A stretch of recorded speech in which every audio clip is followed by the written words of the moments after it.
हैं BNS basic life support. सबसे पहले मैं शुक्रगुजार हूँ प्रिंसिपल साहब का कि इन्होंने हमें ये अपॉर्चुनिटी दी यहाँ पे कि आप लोगों को ये कोर्स कराया जाए। कोर्स स्टार्ट करने से पहले मैं आप लोगों को थोड़ा सा रेस्क्यू 1122 के बारे में बताऊँ कि रेस्क्यू 1122 क्या है और क्या काम करता है। रेस्क्यू 1122 एक इमरजेंसी सर्विस है जो किसी भी इमरजेंसी को डील करने की सलाहियत रखता है, चाहे वो फायर इमरजेंसी हो, चाहे वो डिजास्टर की हो, चाहे वो ड्राउनिंग की हो या वो कोई मेडिकल इमरजेंसी हो। फायर के लिए हमारे पास सेपरेट डिपार्टमेंट है। कहीं भी आग लग जाए तो आप लोग 1122 पे कॉल करके रेस्क्यू बुला सकते हैं। उसके लिए हमारा स्पेशल डिपार्टमेंट है जो जाके उसको रिस्पॉन्ड करता है।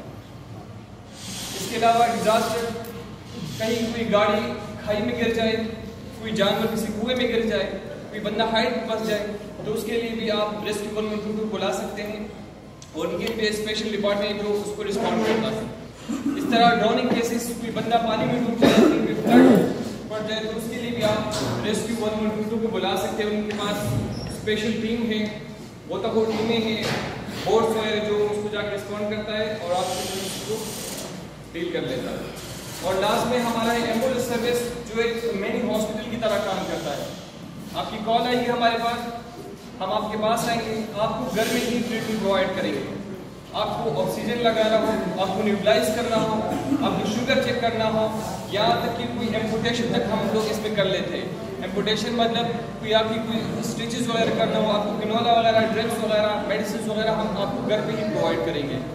अगर आपका ट्रीटमेंट वहाँ पॉसिबल ना हो तो आपको हॉस्पिटल तक हम लोग लेके आएंगे।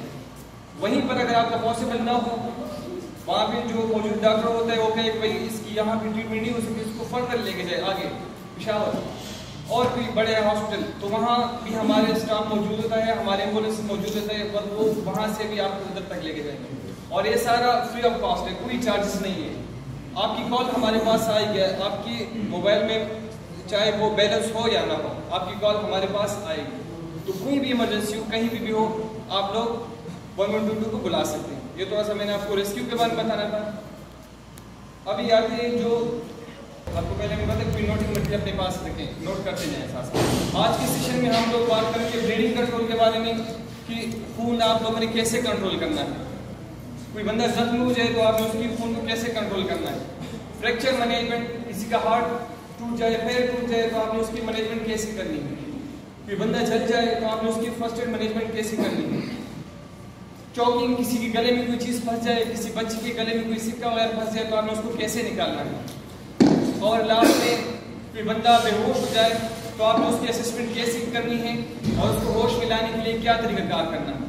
तो इन सारे टॉपिक्स पे हम आज बात करेंगे, ठीक है। तो रेडी, हम स्टार्ट करेंगे।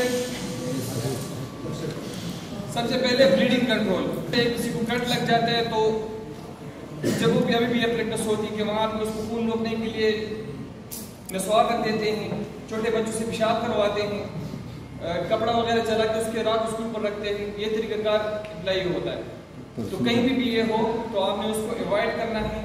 करना क्या है, कहीं भी कोई भी इंजरी हो तो आपने सबसे पहले फोर्सेस का फॉर्मूला यूज करना है। Forces, CCCC, forces. First C for clear the wound, आपने उस वाउंड को क्लियर करना है। क्लियर ऐसे करना है कि वो जो उसको जो जख्म हुआ है क्या हुआ है, लेसरेशन है, ऑपरेशन है। लेसरेशन मतलब कोई शार्प ऑब्जेक्ट से कट लगा है, उसको रोड पे गिरा है, कैसे हुआ है उसको। क्लियर से एक मतलब ये भी है कि कोई चाकू उसके अंदर फंसा हुआ तो आपने उसको निकालना नहीं है, कोई सरिया वगैरह हो तो आपने उसको निकालना नहीं है। क्लियर करना है कि हुआ क्या है, कैसे हो। तो first C for clear the wound. ये जो फार्मूले होते हैं इसका मकसद ये है कि जब ऐसी सिचुएशन होता है किसी को कुछ समझ नहीं आती, कंफ्यूज होते हैं, तो जब आपके ज़हन में ये होगा तो आप डायरेक्ट स्टेप बाय स्टेप उसको फॉलो करेंगे और उस इमरजेंसी को डील कर लेंगे। और ये सारा कुछ जो अभी हम आपको बता रहे हैं ये एम्बुलेंस आने से पहले मतलब जब एम्बुलेंस आ जाता है उसमें तो ट्रेंड स्टाफ होता है वो कर लेता है, लेकिन एम्बुलेंस आने से पहले जो गोल्डन टाइम होता है वो उसको आपने कैश कैसे करना है, तो उसके लिए ये है। तो फर्स्ट 4C का फॉर्मूला आपको मैंने बताया। First C for clear the wound, आपने उसको क्लियर करना है। सेकंड C है क्लीन द वाउंड, आपने उसको क्लीन कर देना है। फर्स्ट C का क्या मतलब है, क्लियर द वाउंड, आपने उसको क्लियर करना है। दूसरी नंबर पे है क्लीन द वाउंड, पानी से, साफ पानी से आप उसको क्लीन करें। उसके ऊपर जो रेड पार्टिकल्स है, जो डस्ट वगैरह होता है, जो मिट्टी वगैरह होती है, आपने उसको क्लीन कर देना है। और थर्ड नंबर पे है close the wound, cover the wound. आपने कोई भी साफ कपड़ा लेके या गाज लेके उस वाउंड को आपने कवर कर देना है। और लास्ट में क्लोज द वाउंड, आपने उसको क्लोज कर देना है। ये 4C का जो फार्मूला है, आपके सर पे हो, बैक पे हो, आपके बैक पे हो, आपके फ्रंट पे हो, कहीं भी इंजरी हो तो इस तरीके से आप जाएंगे, ब्लीडिंग कंट्रोल होगी। अब अगर वो लिम्स पे होगी, लेट्स सपोज आपके हाथ पे होंगी, आपके टांग पे होगी, तो यहाँ तक वो कंट्रोल नहीं होगी। उसके लिए डिफरेंट फार्मूला है, डेप्थ, DEPT, नोट कर लीजिएगा अपने पास। Depth, D for direct pressure, D for direct pressure, आपने बोलने हैं सर, D फॉर डायरेक्ट। आपने डायरेक्ट प्रेशर, डायरेक्ट प्रेशर क्या है कि जब कोई इंजरी होती है तो लोग क्या करते हैं, ऐसे जोरों से उसको, चाकू कट लगे लोग ऐसे जोरों से उसको करते हैं और ऐसे उसको दबाते हैं। कभी ऐसा नहीं करना। जब भी कोई इंजरी हो, आपने कोई भी साफ कपड़ा ले, इस तरीके से आपने उसको डायरेक्ट प्रेशर देना है। कपड़ा लेके आपने उसको थोड़ी देर के लिए उसको डायरेक्ट प्रेशर देना है। तो मैं आप लोग बताऊं कि हमारी बॉडी में कितने टाइप्स ऑफ ब्लड वेसल्स हैं। मेडिकल प्री मेडिकल स्टूडेंट्स में इसमें जी हाँ, कितने टाइप्स ऑफ ब्लड वेसल्स हैं? 3 टाइप्स ऑफ ब्लड वेसल्स हैं। 3 टाइप्स है ना, आर्टरी, वेन और कैपिलरीज। आर्टरी, वेन और कैपिलरीज। जो हमारे गोश्त में जो रगें होती है छोटी छोटी, उसको बोलते हैं आर्टरी। जो जिसमें हम लोग इंजेक्शन लगाते हैं, कैनोला वगैरह लगाते हैं, वो है वेन, जो हमें नजर आते हैं। दूसरा जो नब्ज है, ठीक है, जो हमें नब्ज, वो आर्टरी है। ठीक है, सिंपल वर्ड में। तो इन तीनों की 3 किस्म की ब्लीडिंग होती है। आर्टेरियल ब्लीडिंग होती है, कैपिलरी ब्लीडिंग होती है और वेनस ब्लीडिंग होती है। ठीक है, तो जब आप डायरेक्ट प्रेशर देंगे तो कैपिलरी ब्लीडिंग वहां तक कंट्रोल हो जाती है। कोई भी साफ कपड़ा लेके आपने थोड़ी देर के लिए उसको प्रेस करके रखें, प्रेस करके रखें थोड़ी देर के लिए, और उसके बाद उसके ऊपर बैंडेज करें, ब्लीडिंग कंट्रोल हो जाएगी। अब अगर इससे नहीं हुई तो फिर नेक्स्ट स्टेप आपने क्या करना है? नेक्स्ट स्टेप है एलिवेशन।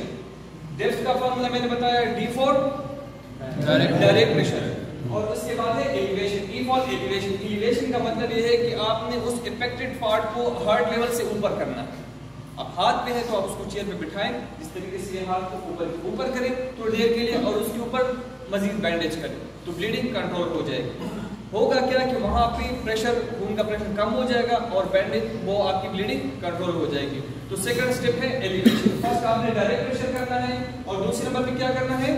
एलिवेशन। इससे ब्लीडिंग अगर इससे भी नहीं हुई तो P for pressure point, P for pressure point.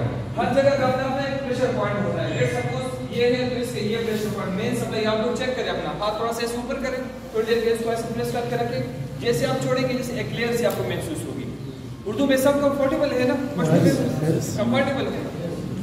इन्हीं लक्साता पर अदा सुनने से होल्ड के और सिंगे भी आप नहीं नुसुशी योलेर सब बताओ तो मशीन दा मेन सप्लाई दा, इसको आपने होल्ड करना है। जब आप उसको होल्ड करेंगे थोड़ी देर के लिए, बैंडेज कर लेंगे आप, तो ब्लीडिंग कंट्रोल हो जाएगी। अब अगर वो वेनस ब्लीडिंग हुई, कैपिलरी ब्लीडिंग हुई, तो वो कंट्रोल हो जाएगी। ठीक है, कुछ केसेस में ऐसा है जैसे कोई गन शॉट हो, गोली लग जाए, या कोई पार्ट एम्पुटेट हो जाए, काम कर रहा हो मशीन में, हाथ आगे पूरा कट गया, या रोड पे कोई एक्सीडेंट हुआ, अब कि उसके हाथ पे टायर गुजरा है, पैर पे टायर गुजरा है, पूरा अलग हो गया, तो उस कंडीशन में क्या करना है? उस कंडीशन में ये तरीका फिर काम नहीं आती। आप जितना मर्जी उसके ऊपर बैंडेज रखें, जितना मर्जी उसके ऊपर कार्टून रखें, ब्लीडिंग कंट्रोल नहीं होगी। उसके लिए है T for tourniquet.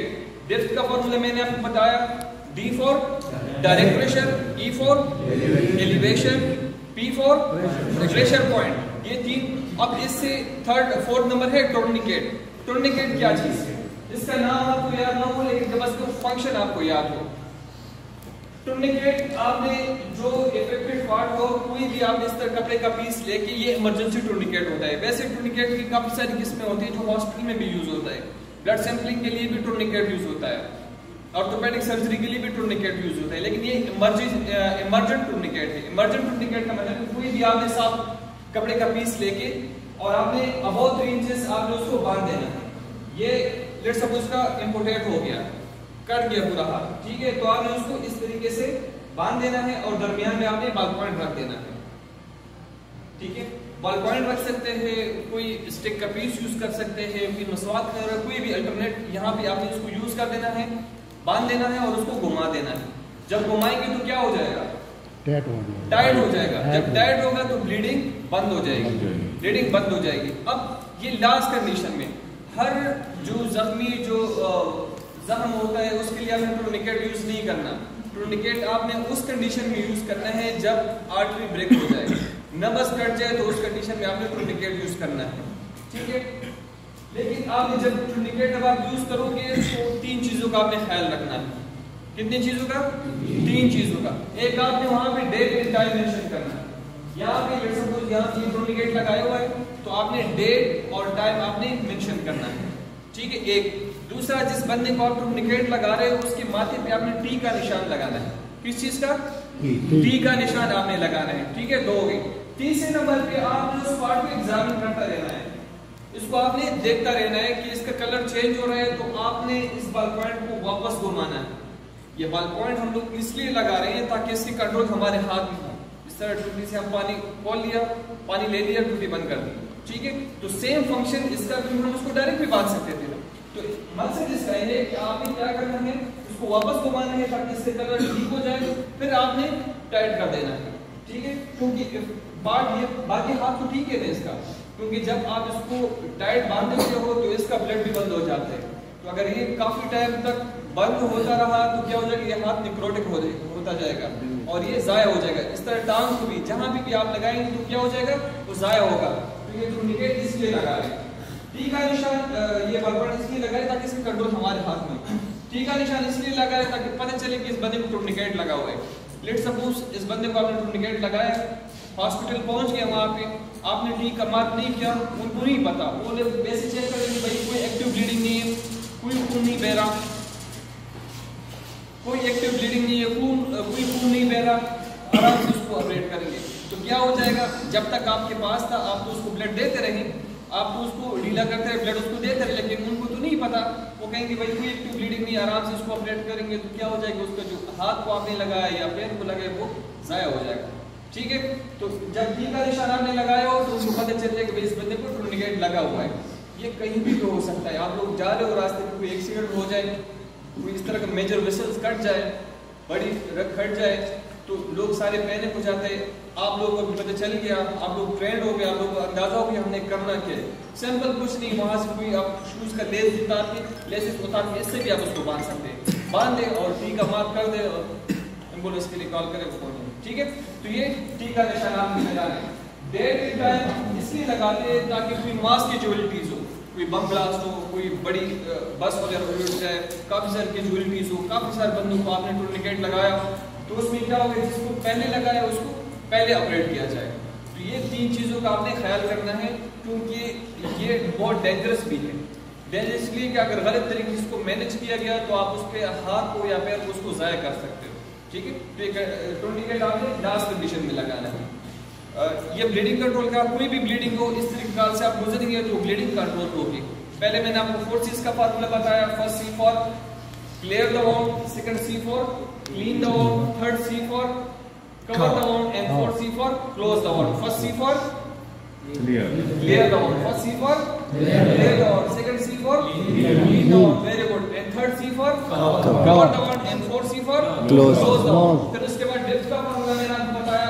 D for direct pressure, D for direct pressure, D for direct pressure, आपने direct pressure। फिर उसके बाद E for elevation। elevation का मतलब है ऊंचा करना। अब पैर को अगर कोई इंजरी हो तो उसमें एलिवेशन कैसे करेंगे, पैर में एलिवेशन कैसे करेंगे, लेग पे बंदे को लेटा के इस तरह। मैं उनसे पैर में एलिवेशन कैसे करेंगे, लेटाएंगे और ऊपर के लिए कोई तकिया वगैरह कोई छोटा स्टूल वगैरह रखेंगे और बैंडेज करेंगे, ना तो उसके गले में लटकाएंगे, ठीक है।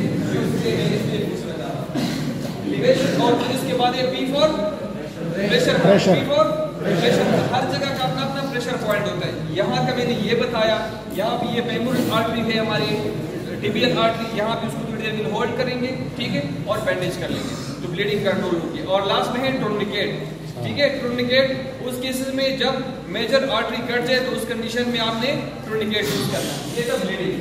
अब आते हैं फ्रैक्चर। फ्रैक्चर क्या चीज है, हड्डी का टूट जाना।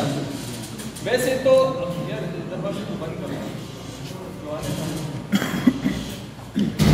अच्छा क्लासिक है ना, नाभि तो मुंह में इतलाक है सही, ठीक। बस अभी कैपेसिटी भी सर नोटिस तो कड़े नाभि हम मुंह कई करना सही। अच्छा, अभी आते हैं फ्रैक्चर मैनेजमेंट। फ्रैक्चर है हड्डी का टूट जाना। वैसे मेडिकल पॉइंट ऑफ व्यू से उसकी काफी सारी टाइप्स है, लेकिन जनरली इसके 2 टाइप्स हैं।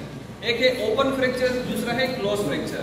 एक है ओपन फ्रैक्चर, दूसरा है क्लोज फ्रैक्चर।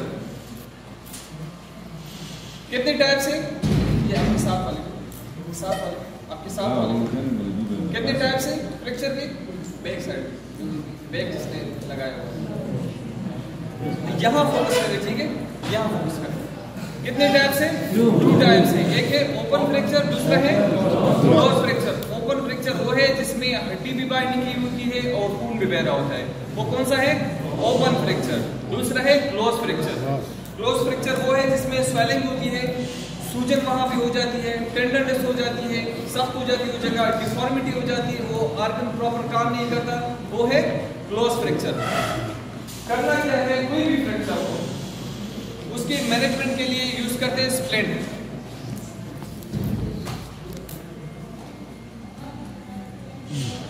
स्प्लिंट यूज किए, एक स्प्लिंट है, ये प्लास्टिक का है, ये लकड़ी का भी हो सकता है, कोई स्केल भी जो है यूज कर सकते हैं हम उसकी जगह।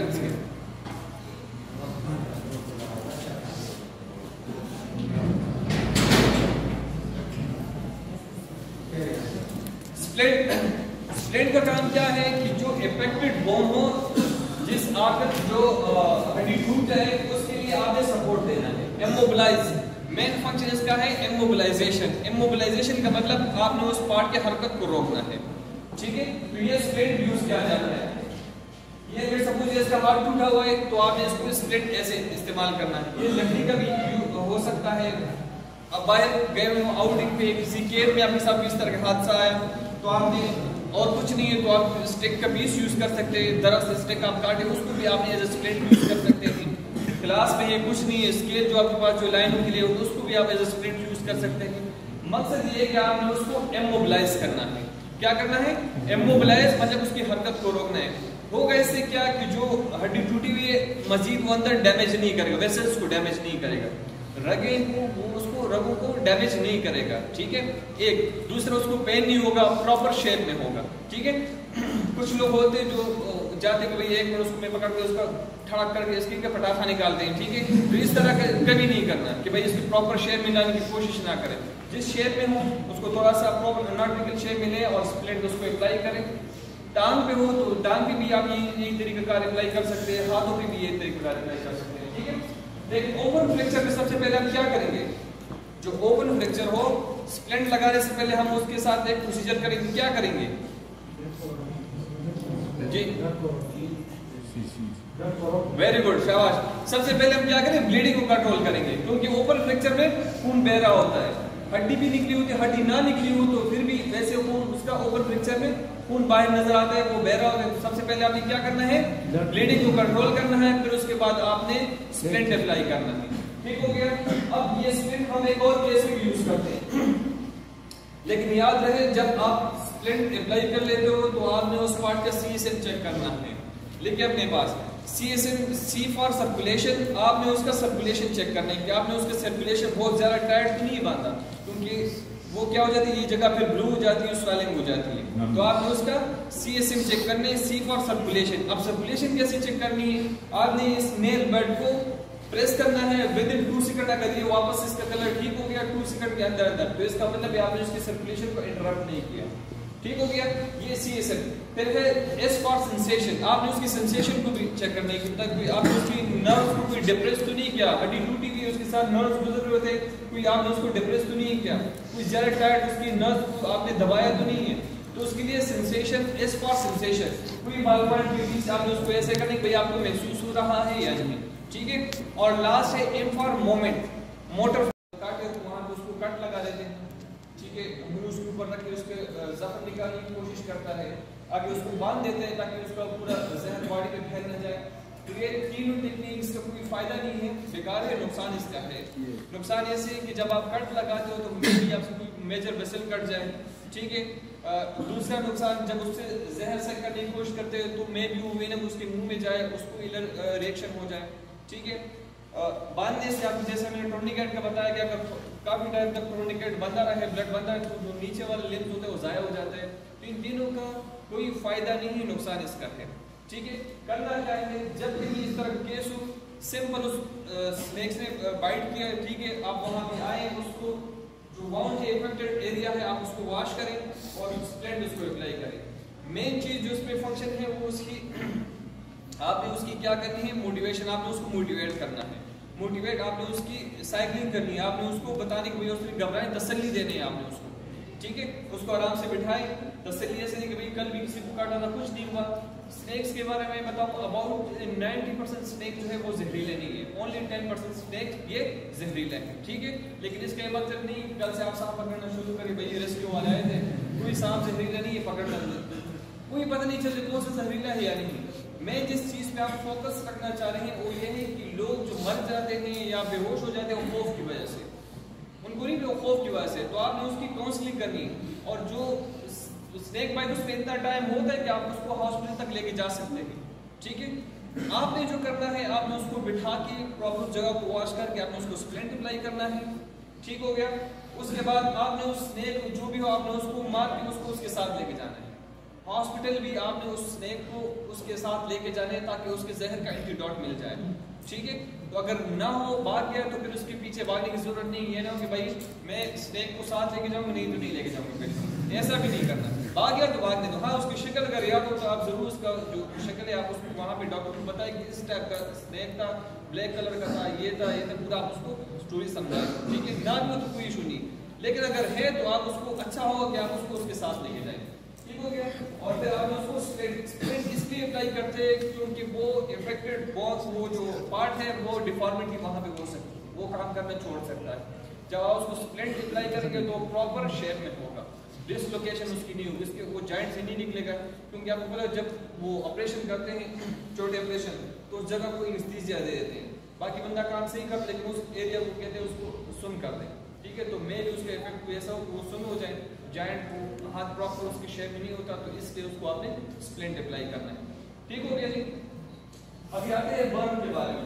कोई बंदा जल जाए क्या करते हैं हम लोग, जब बंदा क्या लगाते हैं, टूथपेस्ट लगाते हैं, पानी कौन कह लगाते हैं, पानी सही कह रहे नहीं, सही कह रहे नहीं, सही कह रहे, जो पानी का कह रहे सही कह रहे। मोस्टली लोग टूथपेस्ट यूज करते हैं, तो टूथपेस्ट का कोई फायदा नहीं है, उसका नुकसान है लेकिन उसका फायदा कोई नहीं है। नुकसान ऐसे कि कुछ लोगों को तो सीवियर रिएक्शन कर जाता है, जिस जो जगह जल जाता है उसके ऊपर जब टूथपेस्ट लगाते हैं तो उसका फिर स्कार भी रहता है, उसका निशान भी रहता है काफी टाइम में। तो ये चीजें आपने नहीं करना है। करना क्या है, उसके लिए स्पेशल जो मेडिसिन होती है क्वेंच या बर्नाल, आपने ये यूज करना है। अब आप कहेंगे कि ये अगर घर में ना हो तो फिर क्या करेंगे, जाहिर बात होती नहीं वैसे घर में। आपने सिंपल टेप वाटर यूज करने, नलके से पानी लेके आपने 10 to 15 मिनट तक उसके ऊपर से गुजारना है पानी, 10 to 15 मिनट तक उसके ऊपर से टेप वाटर, ना गर्म हो और ना ठंडा, उस इफेक्टेड जगह के ऊपर से आपने गुजारना है। अब आप कहेंगे इससे ब्लिस्टर बन जाते हैं, ब्लिस्टर उससे नहीं बनते, जो ब्लिस्टर होते हैं वो इससे नहीं बनते, ब्लिस्टर वैसे ही बनेंगे, लेकिन आपने उस ब्लिस्टर को ब्रेक नहीं करने। जब आप ब्रेक करेंगे तो आप उस एरिया को बिल्कुल ओपन कर लेते हो, जरासीम वहाँ पे इन्फेक्शन के ज़्यादा चांसेस होते हैं, तो आपने उसको ब्रेक नहीं करना है। ठीक है, तो आपने क्या करना है, जब भी कोई बर्न केस हो तो आपने क्या करना है, अभी क्या यूज करना है, पानी, टेप वाटर, आम पानी आपने नलके से पानी लिया, और कितने टाइम के लिए 10 to 15 मिनट तक आपने उसके ऊपर से गुजारना है। ठीक है, प्रेशर से नहीं, बस आपने उसके ऊपर से गुजारना है, पानी उसके ऊपर से नहीं, आप कोई मत कोई नलके से आप थोड़ा सा स्लो करें, उसके ऊपर से आप पानी गुजारें, ये उसकी बेहतरीन फर्स्ट एड है। और उसके बाद उसको कवर करें, कवर किस चीज़ से करेंगे, साफ कपड़े से उसको आप कवर कर सकते हैं। ठीक है, ये ना हो तो जो घरों में यूज होते हैं, जो डिश कवर करने के जो प्लास्टिक शीट होता है उससे भी आप उसको कवर कर सकते हैं।